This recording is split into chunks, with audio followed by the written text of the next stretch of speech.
নমস্কার বন্ধুরা, সোমার রান্নাঘরে তোমাদের সবাইকে স্বাগত জানাই। আজকে আমি তোমাদের সর্ষে পোস্ত দিয়ে বাটা মাছের ঝাল তৈরি করে দেখাবো। তাহলে চলো বন্ধুরা, দেরি না করে রেসিপিটি শুরু করা যাক। সর্ষে পোস্ত দিয়ে বাটা মাছের ঝাল বানানোর জন্য আমি এখানে 400 গ্রামের মতো বাটা মাছ নিয়েছি। বাটা মাছটা ভালো করে কেটে ধুয়ে পরিষ্কার করে নিয়েছি। আর নিয়েছি নুন, লাগছে অল্প একটু জিরে গুঁড়ো, হলুদ গুঁড়ো, অল্প একটু কালো জিরে, আর লাগছে সর্ষের তেল, আর একটা মিডিয়াম সাইজের পেঁয়াজ, সেটাকে আমি পাতলা পাতলা করে কেটে নিয়েছি। আর লাগছে ধনে পাতা কুচোনো। আর এখানে নিয়েছি অল্প একটু কালো সর্ষে, সাদা সর্ষে, কাঁচা লঙ্কা আর পোস্ত। এগুলোকে আমি একসাথে বেটে নেব। ঝালটা তোমরা তোমাদের পছন্দ মতো দিতে পারো। প্রথমে মাছগুলো আমি নুন হলুদ মাখিয়ে নেব। দিয়ে দেবো 1 চামচের মতো নুন, আর দিয়ে দেবো অল্প একটু হলুদ গুঁড়ো। দিয়ে ভালো করে মাছগুলোকে আমি মাখিয়ে নেব।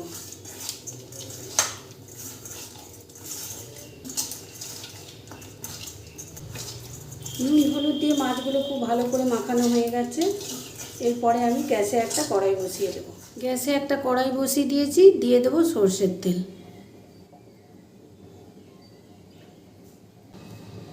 সর্ষের তেলটা গরম হলে আমি হলুদ মাখানো মাছগুলো দিয়ে দেবো।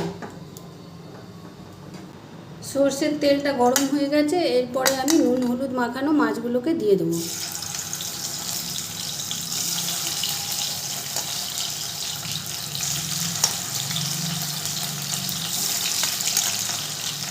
গ্যাসের ফ্লেমটা মিডিয়ামে রেখে মাছগুলোকে আমি ভেজে নেব।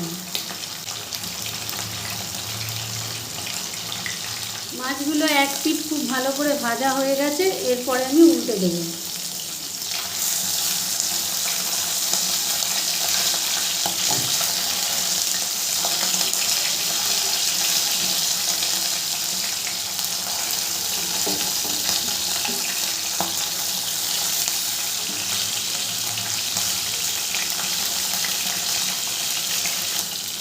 মাছগুলো 2 পিঠ খুব ভালো করে ভাজা হয়ে গেছে। এরপরে আমি তুলে নেব।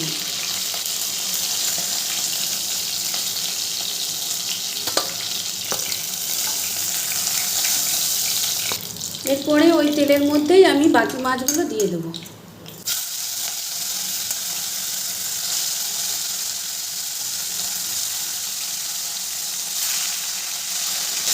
এই মাছগুলো 2 পিঠ খুব ভালো করে ভেজে তারপরে তোমাদের আমি দেখাচ্ছি। ওই মাছ ভাজা তেলের মধ্যে দিয়ে দেবো অল্প একটু কালো জিরে,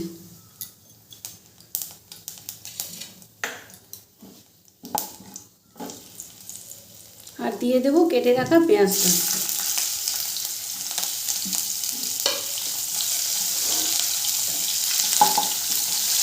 পেঁয়াজটা দিয়ে একটু ভাজা ভাজা করে নেব।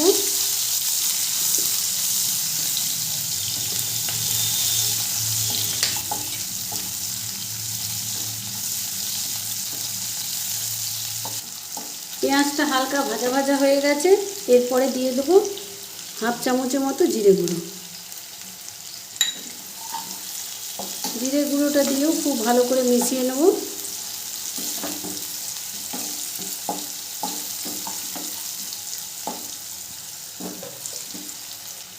আর দিয়ে দেবো 1/2 চামচের মতো হলুদ গুঁড়ো।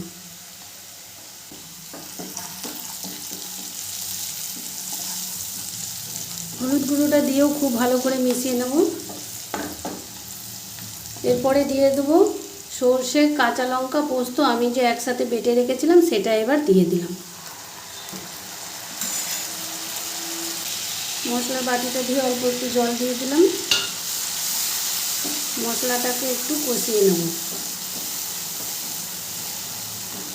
সর্ষেটাকে খুব বেশি কষাবো না, না হলে তেতো হয়ে যাবে। হালকা নেড়ে চেড়ে দিয়ে দেবো জল। এখানে নুন দিয়ে দেবো পরিমাণ মতো। নুনটা এখানে আমি 1.5 চামচের মতো দিলাম। নুনটা দিয়েও খুব ভালো করে মিশিয়ে নেব।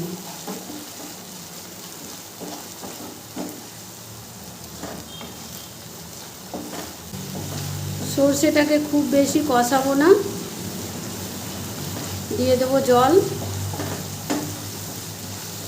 সর্ষে বেশি কষালে তেতো হয়ে যায়। এরপরে দিয়ে দেবো জল। এখানে আমি গরম জল ব্যবহার করছি। রান্নায় যদি গরম জল ব্যবহার করা হয় তাহলে রান্নার স্বাদ দ্বিগুণ বেড়ে যায়।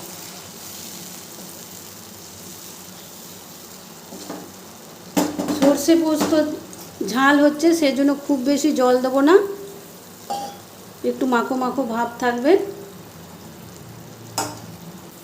এরপরে 2 মিনিটের জন্য ঢাকনা দিয়ে দেবো। 2 মিনিট পর ঢাকনাটা আমি তুলে নেব। ঝোলটা ফুটে উঠেছে। এরপরে দিয়ে দেবো ভেজে রাখা মাছগুলোকে।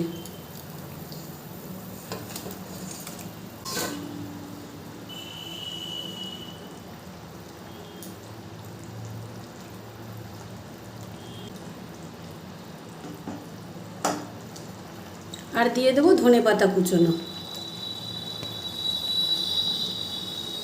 আবারও আমি 2 মিনিটের জন্য ঢাকনা দিয়ে দেবো। 2 মিনিট পর ঢাকনাটা আমি তুলে নেব।